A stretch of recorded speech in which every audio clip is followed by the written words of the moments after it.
सदाशिवसमारम्भां शङ्कराचार्यमध्यमाम् अस्मदाचार्यपर्यन्तां वन्दे गुरुपरम्पराम्।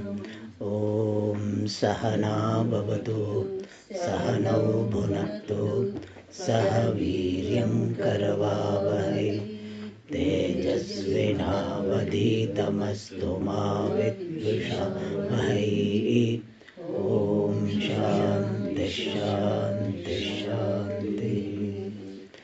ॐ पार्थाय प्रतिबोधितां भगवता नारायणेन स्वयं व्यासेन ग्रथितां पुराणमुनिना मध्ये महाभारतम् अद्वैतामृतवर्षिणीं भगवतीम् अष्टादशाध्यायिनीम् अम्ब त्वामनुसन्दधामि भगवद्गीते भवद्वेषिणीम्।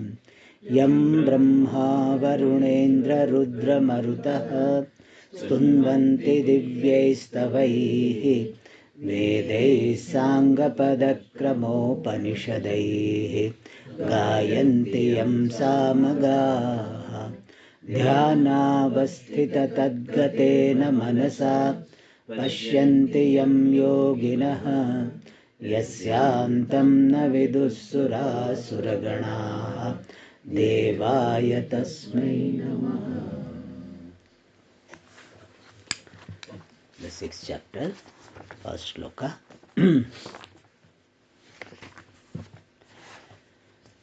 अथ षष्ठोऽध्यायः। श्रीभगवानुवाच अनाश्रितः कर्मफलम् कार्यं कर्म करोति यः स सन्न्यासी च योगी च न निरग्निर्न चाक्रियः यं सन्न्यासमिति प्राहुः योगं तं विद्धि पाण्डव न ह्यसन्न्यस्तसङ्कल्पः योगी भवति कश्चन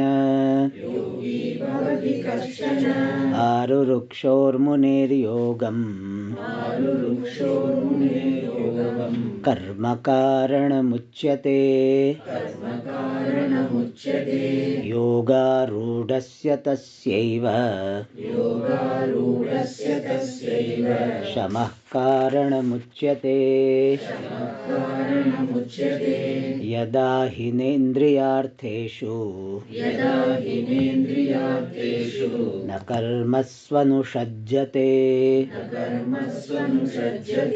सर्वसङ्कल्पसन्न्यासी योगारूढस्तदोच्यते।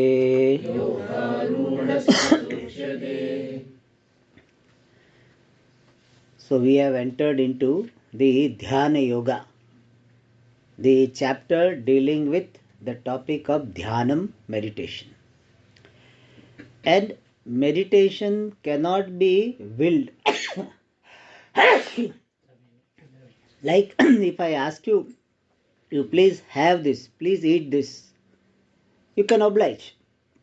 If I say raise your hand, you raise your hand. So you can will it, means you can desire, you can decide and do it. But suppose I say you meditate now for half an hour, you cannot decide and do it.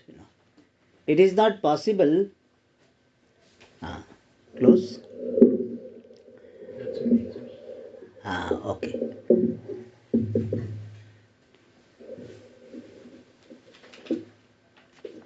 You cannot decide to meditate. For meditation, one has to prepare. That is the point we are highlighting.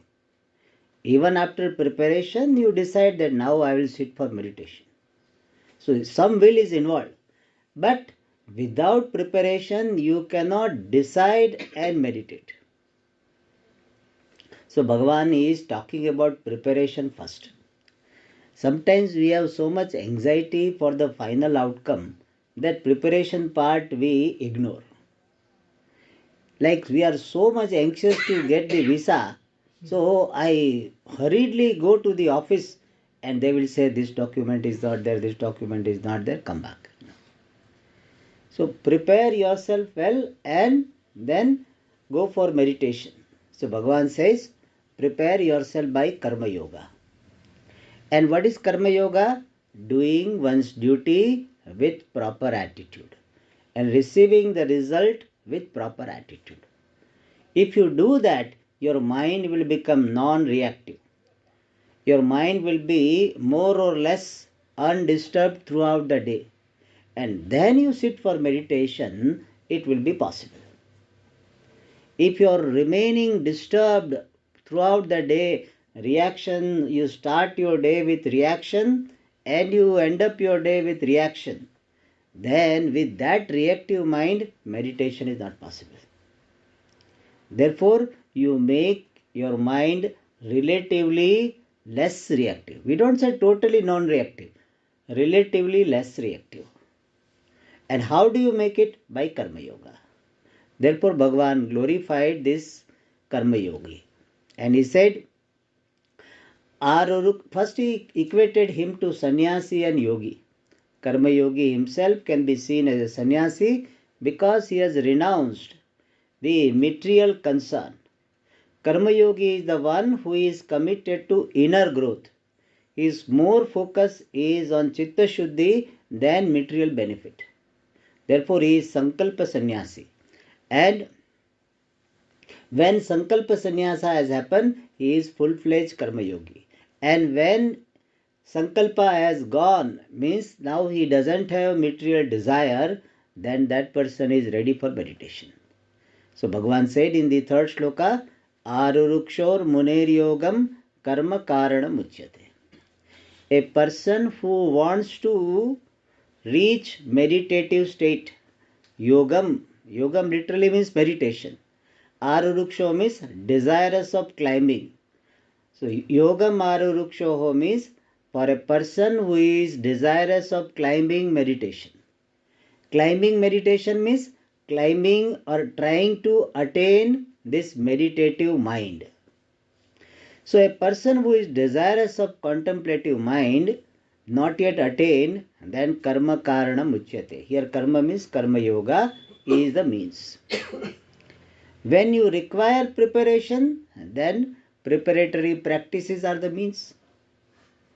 Like for participating in international match, first what you have to do? You have to participate in the Ranji Trophy, all the lower. Then you prepare yourself, then you go for international matches.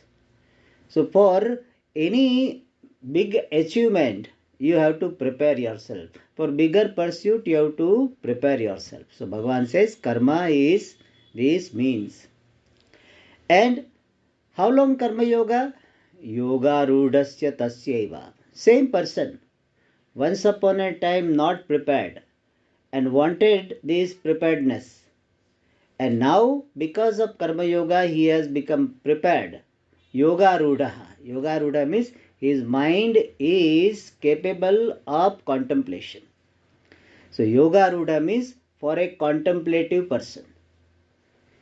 His mind is such that he sits for 5 minutes, immediately contemplation starts. So, such a person for whom contemplation comes very easy, he doesn't have to struggle so much. Moment he sits, he gets some time, immediately he can contemplate. For such a person, shamaha karanam uchyate. The withdrawal from the activities, uparati, is the means for further progress. When you are capable of meditating without struggle, then slowly you should reduce your physical activities. So physical activities are reduced doesn't mean you become lazy. Physical activities are replaced by mental activities called dhyana. So in our Shastra, we are never encouraging laziness. So when you say you can renounce the activities, what we mean is you can replace these physical activities by the subtle activities of meditation or Shravana Manana. So first Shravana Mananam and then Nididhyasanam. So Bhagavan gave the answer to the question. How long Karma Yoga? Till you get contemplative mind. If you don't have contemplative mind and if you renounce actions, you will become lazy. Lazy or sometimes destructive. But they say what is called an empty mind is devil's workshop. So you will become disruptive. Therefore, when you have got contemplative mind, then you reduce your activities. Not before that. So before making oneself prepared, if one goes for the higher level, then higher level will not be achieved and lower level benefit also will not get. Therefore Bhagavan said, till you get yoga rudha state, the contemplative mind, karma is sadhanam, and when you get it, then withdrawal is the sadhanam. Alright. Now somebody will ask this question, that how do you know that I am yoga rudha and therefore I can withdraw from the actions? I can take sannyasa if it is possible. What is the qualification for renouncing karma? How do I know I am yoga rudha? Because Bhagavan said one who is yoga rudha can take sannyasa, can renounce. Either physically, formally renounce, or even remaining at home, reduce physical activities and increase these mental activities. But when a person is said to be yoga rudha, for that Bhagavan gives three conditions, three criteria to know whether you are yoga rudha or not. You yourself have to see, and if you have doubt, you can consult your guru. And what are the three conditions? Yada hi na indriyartheshu anushajjate. A person is not attached to indriyartha, the objects of sense organs. Shabda, sparsha, rupa, rasa, gandha, these objects he is not attached to. He will not spend time for getting special type of masala dosa in a particular restaurant, standing in a queue. He will not do. In Coimbatore, is there such restaurant where people have to stand in queue? Huh? Is there? Is there any restaurant where they have to stand in Bangalore? It was there, MTR. So we have to stand in queue. IDC one is there. Huh? Idli dosa coffee. IDC one is there. Is there? Oh, okay. So some will be special item available. MTR in Bangalore it was there. Here I am not familiar. There MTR was there. So people have to stand in queue. And then morning they go and then I'll come back around 11 o'clock. So that type of thing, mind is not there. Whatever is available, I will eat. For sustaining the body, food is required. For listening to some concert, what is that, Coldplay or something is coming, so for that he will go spend lot of money and stand or sit in this open ground. He will not do it. So mind is not attached to any bhoga. That is the first condition. If your mind keeps planning, oh, I have to go and visit this place, I have to visit that place, I have to visit this place, or I have to eat this, I have to enjoy this, then you are not yoga rudha. The first thing is this: mind is not attached to any sense object, any possession. I want to have more and more dress. The people have got 100, 200, 300, 400 saris, When I was told that somebody said, I have got Swami only 75. I said, only 75? He says, Swamiji, people have 200 like that. So mind is not attached to all this, collecting more and more. This, oh, where is Swamiji? Nothing is there to wear, so one more sari required. The people say this. Sari or shirt, whatever. Second thing is, na karmasu anushajyate. Not attached to particular activities. Sometimes we may not be interested in the bhoga of particular objects, but certain activities, they give me kick. Like I am given the responsibility of a coordinator, manager, secretary. I am not working for salary. Free I am working. But I like this position. So sometimes there is the attachment for activity. Particular activity especially. I like to do this. I alone can solve this, Swamiji. People have some people. I alone can make tea for Swamiji. I alone can do this for Swamiji. People have this. So sometimes there is attachment to particular activities. You get some kick out of it. So that also is not there. How do you know that you are not attached to activities? When somebody is ready to do that, you are happily handing over. Then you know that you don't have attachment. If you say, no, I only will do, it means you have that. When you feel that if this activity is taken away from you, you will be feeling lonely. You will be feeling bored. It means you have attachment to the activities. So second thing is, one is not attached to activity. Because if attachment to activity is there, you cannot do dhyanam.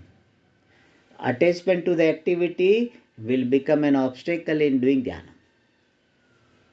So, na karmasu anushajyate. Whatever minimum activity is required, he or she will do it. Not running away from the activity. Whatever minimum required, he will do it. But there is no insistence. If I am cooking because nobody is there to cook, but if somebody is there to cook, happily, please do it. At the same time, not that we thrust our responsibility on others. That is not what is intended here. If something I am supposed to do and nobody is there to do it, I do it. But if somebody is ready to do it, more than happy, more than ready, then I am ready to hand over. Not that I am secretary. If I become, I resign from my secretary position, nobody will come to me. So I want to do this duty. Then it is attachment to karma. This is one big problem in many family, that the son gets married and wife comes, and now wife wants to cook for her husband, newly married. The mother will say, no, my son likes my parotha only, my roti only. That is called karmasu anushajyate. You let that daughter-in-law do it. You teach her. But no, and before fellow, in between fellow, what to say. If she says something, then wife will be displeased. Or this time mother is displeased. Mother will start crying, you married and you are my son for 25 years, I brought you up, and now this lady has come for 1 year and you are going with her. So many things. Poor fellow. So best thing is, I have heard this. This is the case happens. So what you do? If somebody is ready to do it, I am happy that this wife, his wife has come. She is ready to take care of her husband. Very good. Train her. No, I will do it. Some women, they don't live. They should be the head of the kitchen. So all the time. That is called karma asakti. Other is phalasakti. This is karma asakti. Then third is, so two conditions. When you can be called yoga rudaha, when you don't have attachment to any bhoga vishaya, objects of enjoyment, nor you have attachment to any particular activity. And third is sarva sankalpa sannyasi. One who is the renunciate of all sankalpa, all fancies. Sankalpa means a fancy. This is nice. Let this happen. Let this be obtained, or let this is very good. This is very good. So when you have got this nice buddhi means this is very nice. Then the sankalpa will lead to desire. Sankalpa is the father or mother, whatever you call, of desire. Kama, the desire comes from sankalpa. What is a sankalpa? This is very nice. You see the advertisement of a particular gadget, particular phone, and you say, how nice it is. So many features which is not there. My phone is very old. So this is called sankalpa. Then when the sankalpa is there, next step will be what? I want this desire. Therefore, sadhaka, what is his approach? There is a beautiful shloka we say is the sadhaka is addressing the sankalpa. Kama janami te moolam sankalpat kila jayase. Tvam natvam sankalpayishyami yena mena bhavishyasi. So person is addressing the kama. Hey desire, I know you are born of sankalpa. So I will not entertain you at the level of sankalpa itself. Therefore, you will not be born as a kama, desire. So whenever there is a fancy about, oh, this is nice, this is nice, this is nice, and if it is repeated, see, if you see something beautiful flower, you say beautiful, nothing wrong. Or some beautiful chair, nice chair, that's all. But afterward that thought is not repeated. It's a nice chair, good. Then you go to the next thing, the chair is forgotten. But if chair comes with you mentally, how nice it was, that color also was very good, design was very good. And I asked the price also is reasonable. So that is called what? Sankalpa. And that sankalpa will lead to desire. And desire will lead to various activities. And you will be very passionate about it. So it may bring disturbance. This sadhaka is what? Something is good. Good, that's it. I don't need it. This is good and over. Even if he finds something good, then also he doesn't entertain, repeat that thought. Single thought is not a problem. Repeated thought alone gets built up and creates desire. If you say the room is good, nice, all, is done, this furnishing is done, finishing is done, very good, acoustic good, that's all. You don't carry this room. But in your house, some renovation work is going on, then what is, okay, let me take picture. And you ask the office, where was it done? Who was the contractor? Nice it is, nice it is. Then what? Desire. So sankalpa also is not there. That this is very good, some fancy is not there. Then that person is called sarva sankalpa sannyasi. So these three conditions are fulfilled. No attachment to any bhoga vishaya, no attachment to any particular activity, and no fancy. Then yoga rudaha tada uchyate. Then person is called yoga rudaha. People get caught up in small things itself. So coffee, this dosa is not good, this is not good, this is not good, this has to be improved, and they remain busy with that. For them, this dhyanam etc. is not possible. The sapadram people cannot meditate. If at all they meditate, it will be meditation on sapad only. So that's all. Sapad dhyanam alone can happen. So Bhagavan says, these three are there, then you become yoga rudaha. And when you become yoga rudaha, you are fit for renunciation of actions. Alright. Now in the next shloka, Bhagavan is emphasizing the self-effort and mastery over the body, mind, sense complex. In Bhagavad Gita, 18 chapters are there, and they are divided into 3 parts. It's called Shatkam. 3 Shatkam are there, group of 6 chapters. First Shatkam is emphasizing the self-effort. 1 to 6 is emphasizing self-effort. 7 to 12 is emphasizing the grace of Ishvara. And last 6 chapters are highlighting the values. So, for a sadhaka, all 3 are required. Self-effort, grace of Ishvara, and values. So, people ask this, Swamiji, we should give importance to grace or importance to effort? Both. Self-effort are required but not enough. We require grace also. But grace cannot replace the self-effort. Grace will help only when you have made some effort. Like you keep on asking Bhagavan, give me a lottery, but you have to buy the lottery ticket. Without buying lottery ticket, Bhagavan, you ask, give me a lottery ticket. How will he give? So first, effort you do and then pray. We don't say only effort. Prayers are required, efforts are also required. Don't focus only on one thing. So here Bhagavan is highlighting the importance of self-effort and self-effort for establishing the mastery over the body, mind, sense complex. So these 2 things are highlighted by Bhagavan from the next shloka. Uddharedatmanatmanam natmanamavasadayeet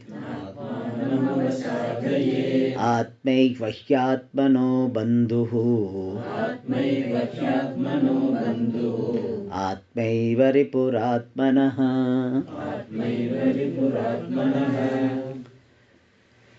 So here Bhagavan says, Atmana Atmanam Uddharet. Lift up yourself by yourself. Na Atmanam Avasadayet. Don't lower yourself down. Lift yourself up. Don't lower yourself down. So by this sentence, we can get 2 types of messages. First message is, don't put yourself down. Always inspire yourself. Respect yourself. Have confidence in yourself. Many people, they keep on saying, I am good for nothing, I cannot do anything, I am useless fellow. Bhagavan says, don't do that. Don't put yourself down. Many people have this problem of this self-confidence, not having self-confidence. And self-confidence is one of the important factors for success in any pursuit. Especially in spiritual pursuit, we talk about 4 types of grace. One is called this Ishvara Krupa, the grace of Ishvara. Second is Guru Krupa, the grace of Guru. Third is Shastra Krupa, the grace of scripture. Fourth is Atma Krupa. Atma Krupa means what? Being favorable to oneself. And this 4 grace can be achieved when you have got 4 types of Shraddha. Grace and Shraddha are connected. If I have Shraddha in Ishvara, I will be able to receive the grace of Ishvara. I will be able to acknowledge, appreciate the grace of Ishvara. If Shraddha itself is not there, you will say, this is because of my effort. You will not be able to appreciate grace of Ishvara. So to appreciate the grace of Ishvara, you require what? Shraddha in Ishvara. The trust in Ishvara. Trust in the well-wisherness of Ishvara. Bhagavan is my well-wisher. That particular Shraddha will help you to appreciate the grace of Ishvara. Similarly, Guru Kripa, the grace of Ishvara you can have, you can appreciate in your life when you have got Shraddha in Guru. If you don't have Shraddha in Guru, you cannot appreciate. Even Guru is helping, you will doubt. So Guru says, okay, come, I will teach you. Oh, he must be having some agenda for me. So he wants some dakshina from me, some favor from me. Therefore he is asking. So Shraddha is not there, grace will not be felt. That is why many people, they remain with the Guru. They are not benefited by Guru because they don't have Shraddha in Guru. So Shraddha in Guru is very much required for experiencing the grace of Guru. Third is Shraddha in Shastra. If I have Shraddha in Shastra, that Shastra is a Pramanam, then only the knowledge given by Shastra will benefit me. Otherwise, I will doubt that knowledge, and doubtful knowledge is as good as no knowledge. And therefore, the grace of Shastra in the form of getting the vision, getting appropriate word, getting appropriate teaching, remembering appropriate teaching, all this is grace of Shastra, and that is possible when I have got Shraddha and Bhakti to this Shastra. The last one, I can have the grace of myself. I have to have the grace of myself. How? By having Shraddha in myself. What type of Shraddha? I am capable of pursuing moksha. Some people think that, Swamiji, I don't think I can get moksha. I don't think I can work for moksha. It is beyond my capacity.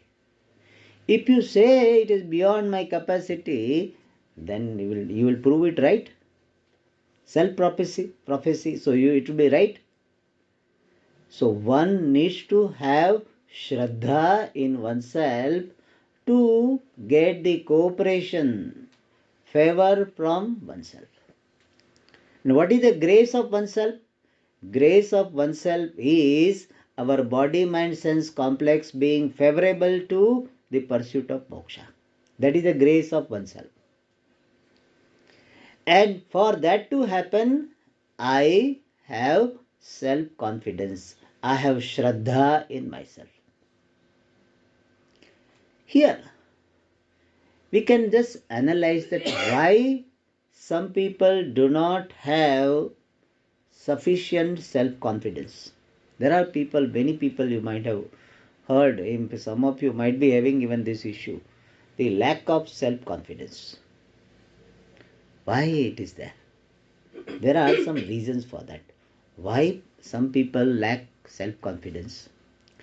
One reason is that they might have experienced some repeated, more than once setbacks, big setbacks in their life. Means they tried something, did not work. Again they tried something, did not work. Few times when failure comes, then person loses confidence.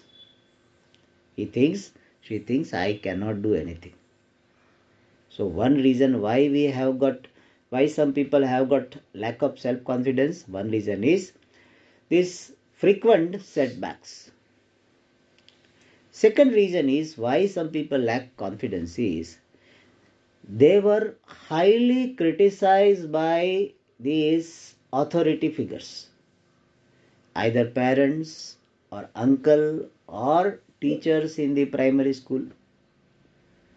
If that has happened, you are good for nothing, you are useless, you don't know anything, you can't do anything, don't give him work. That type of many children know they are subject to this type of this comment. He will not do anything. He will commit mistake. He will make mess out of it. So what happens? You lose confidence in yourself. So second reason is what? Repeated criticism by parents or children or some authority figure. It can be uncle also. Sometimes it can be neighbor also. In our India, neighbors have got all right to scold the neighbors' children. So there is no such restriction. So sometimes such people, they can affect our confidence. And sometimes even after marriage also, the spouse is very, very, what is called, overwhelming. Then poor husband or poor wife, always feel that I will do mistake, I will do mistake, I will do mistake. So no confidence. Some husbands are very, very perfectionist. So wives, they think that they can't do anything. The husband will say, no, you will make a mistake. I will do it. I will do it. You can't do it. Really, some husbands are overprotective. Make these wives feel that they are good for nothing. And other way around also is there. Some wives are very, very overconfident. And they think that husband is good for nothing. Only what they call haldi kumkum. So they say like this. He is only for me to have haldi kumkum. Otherwise, nothing, no use of him. Because of him, I have got haldi kumkum. That's all. So that, so when you have such wives, that naturally I have seen many husbands, they always feel that diffident. They will do some mistake, because this wife has cleaned the place, and husband puts, oh, why you are stepping here? Just now I have cleaned. So that fellow don't know how to walk in the room also. Whether to put the legs on the head or what. So some husbands feel very, very diffident. So, some important people in your life, if they criticize you too much, then you lose confidence. One more reason why people lack confidence is they are perfectionist. They always want to do things perfectly. And therefore, what happens, even though they do it very well, means they have done like 98% they have got, but still will say, oh, 98 only. I did not get 10%. So always they criticize themselves for not being 100%. And you cannot be 100% all the time. And therefore what happens, because of their perfectionism, they think that, oh, I can't do it, I can't do well. Hey, you can do well, you did so well, yes, last time, oh, but this was missing. Hey, what was missing was just insignificant. But you have got very, very high expectation, or you have got high expectation of how things should be. Because of that, you always keep on postponing. You think you will not be able to do perfect. You will not be able to perfect. You are not required to do perfect. Is perfect food is required for your appeasing your hunger? No. Little bit less salt, more salt, still your stomach will be filled. Perfect food is not required. In fact, hardly any day perfect food will be there. There will be something or the other, either something is more, something is less. Until we have been managing for last how many, 50, 60 years we are managing. It's not that our food was every time perfect, but people have this. So desire for perfectionism is also affects the confidence. One more reason why confidence is affected is people might have done some wrong thing, some violation, adharma. And guilt of that particular action is very crippling, means makes the person feel down that I have done this, therefore I don't deserve to get any good thing in my life. So because of this guilt on account of doing something or not doing something, omissions or commission, people have this lack of confidence. They think I have done this, so I cannot come up in my life. Thus, there are so many reasons why people lack confidence. How do we handle them? First of all, as we saw that one more reason is comparison. Comparison also affects your confidence. We are doing something, you are writing notes or something, and halfway you have written and you read somebody's note, which is perfectly written. So you tear it off. I can't do it. So you were doing okay. But we are comparing with others and therefore we lack confidence. Oh, I can't do like him. You can't, you need not do like him. You start doing. When I was teaching in the first course, then one lady was telling Swamiji, I was planning to teach, but after listening to you, I lose confidence. I said, I said, no, no, no, you don't have to be like me to be a teacher. You can start with whatever ability you have. You need not be. Everybody need not like me. I may be lacking in some area I may be doing better, but it doesn't mean everybody has to be like me. That is, many people lose confidence. Oh, I can't do like him. You don't have to do like him. Like if you say, I cannot cook like, what is Kalpana Dalal or somebody? Tarla Dalal. Tarla Dalal. Tarla Dalal, no? Okay. So, does it mean that you should stop cooking? You tell your husband, see, you order from outside, Zomato. So, because I cannot cook like that. It's not necessary. But that's what happens, Comparison also affects your self-confidence. Alright. Now, what to do with all this? So, first of all, that we saw that we have been criticized by some people. We have been criticized by our parents or our teachers and something. Therefore, our self-confidence is low. How to handle this issue? We tell that those people, my parents or my uncle or my teachers, they had good intention. Their intention was to improve my performance, but they were not sensitive enough to tell in an encouraging manner. And therefore, they made such comments and their comments were not valid. Means their comments was not correct. It is not that I was not doing correctly. I was not doing good at all. But they wanted to inspire me to do better. And they don't know how to tell in a very inspiring manner. They used to put me down. So even though they had good intention, but their expression was not correct, and because of that my confidence is affected, but I need not take their words literally.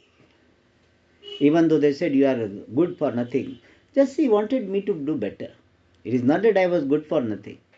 So I withdraw this, the what is called validity of their terms, their words in literal sense. So what they said, they did not mean it. I did not take literally. So they were okay, good people, but they did not know how to inspire me. So in future, when I have to inspire people, I will inspire them in a right manner. So this is how you handle that issue. You don't blame them. You validate them because they have been told by their parents like this, parampara praptam. So so what to do? They were scolded by their parents. They were criticized by their parents. So therefore they did it.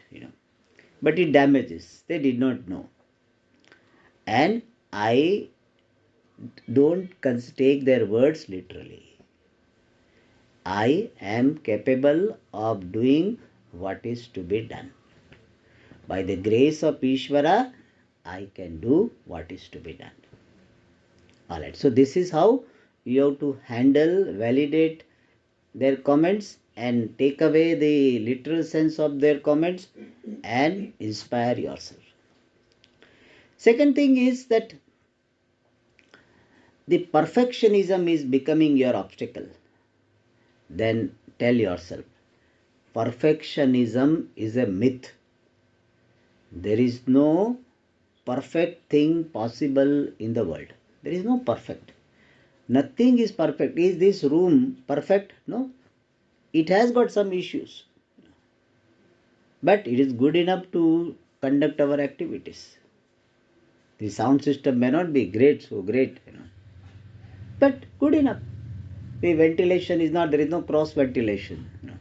So if you start pointing out, there are so many problems, but good enough to do the things. So in life, we don't require perfect solution, we require working solution. Tell yourself, working knowledge is good enough, working solution is good enough. There is no perfect solution possible. Why? Because every solution will have some problem.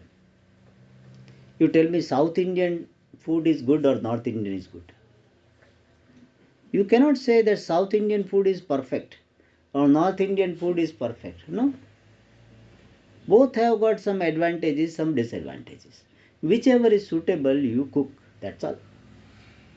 Don't say that this is perfect, other is not perfect. Everything is perfect, everything is good, and everything is imperfect. So you let go of your obsession with perfectionism by saying that perfectionism is a myth. And third thing is that guilt. Oh, I have done this, therefore I don't deserve. So if you have done something wrong in your life, you tell yourself, with that background, whatever background I had, in that condition, anybody was there would have done the same thing.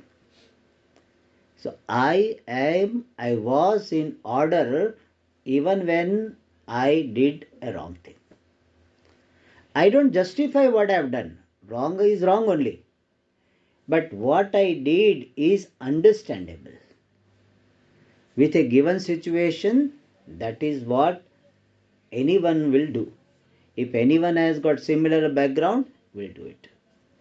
And if I have hurt somebody, because of my actions somebody was hurt, I apologize to that person. If I have done something wrong, prohibited by the scripture, I apologize to Bhagavan and move ahead. So my action in the past was in keeping with my background, and I apologize to Bhagavan, apologize to those people, and move ahead.